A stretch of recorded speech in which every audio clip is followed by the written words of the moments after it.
కింద భూములు మీకు ఇచ్చి మేమేం తిని బతకాలి? మట్టి తినాలా? నేనేం బతకాలా? నేను ఎట్టా గుట్టలో పోవాలన్నా, కట్టెల్లో పోవాలన్నా, అడవులోకి పోవాలన్నా? మేము భూములు ఇవ్వము అని అన్నందుకే మా మీద చిన్న గొడవని కూడా అటెండర్ మాస్టర్ కేసు కింద పెట్టి మమ్మల్ని 5 రోజుల్లో జైల్లో పెట్టారు.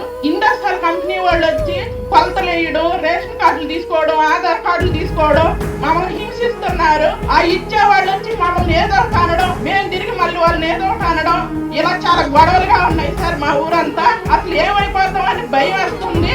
ఎన్నైనా జరగని వాళ్ళు ₹1 ఇచ్చినారు సరే, మా భూములు మా ఇల్లు మటుకు మేము కావడానికి కానీ మేము చెప్తాం. ఎన్ని కేసులు పెట్టినా సరే మేము మటుకు మా పొలాలు కానీ మా ఇల్లు కానీ ఇచ్చే పనే లేదు. కన్న తల్లి ఉన్న ఊరు అని అంటాం. ఎందుకనంటే బిడ్డ కన్న తల్లిని విడిచి వెళ్ళలేడు, అలాగే పుట్టిన వ్యక్తి ఉన్న ఊరు వదిలి వెళ్ళలేడు. జ్ఞానం ముందు ఏ శక్తి కూడా తట్టుకోలేదు.